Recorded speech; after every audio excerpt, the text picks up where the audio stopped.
2024 жылы ең төменгі жалақы мен зейнетақы мөлшері қандай болады? Тақырып қызықтырса, видеоны соңына дейін қараңыз. Достар, арнамызға жазылып лайк басып пікір қалдыруды ұмытпаңыздар. Қаржы министрлігі 2024-2026 жылдарға арналған республикалық бюджет туралы Қазақстан Республикасының заң жобасын ашық талқыға шығарды.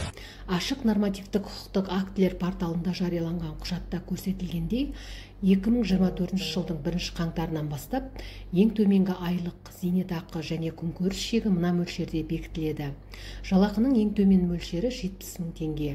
Мемлекеттік базалық зейнетақы төлемінің ең төмен мөлшері 28.215 теңге. Зейнетақының ең төмен мөлшері 57.853 теңге.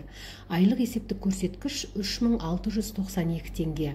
Базалық әлеуметтік төлемдердің мөлшерлерін есептеу үшін ең төмен күнкөріс деңгейінің шамасы 43.407 теңге болып белгіленсін.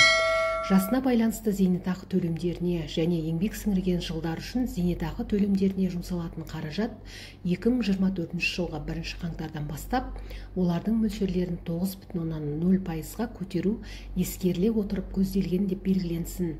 Ал әлеуметтік медициналық сақтандыру қорынан төлеуге жататын міндетті әлеуметтік медициналық сақтандыруға мемлекет жарналарының мөлшері мемлекет жарналарын есептеу объектісінен 1,9% болып белгіленсін делінген құжатта. Сонымен қатар әскери қызметшілер, арнаулы мемлекеттік және құқық қорғау органдарының мемлекеттік фельдъегерлік қызметтің мамандарына, тұрғын үй қорына, коммуналдық қызметтеріне ақы төлеу үшін өтемақының айлық мөлшері 3.739 теңге сомасында бекітілмек. Заң жобасы 4 қыркүйекке дейін көпшілік талқылауында болады.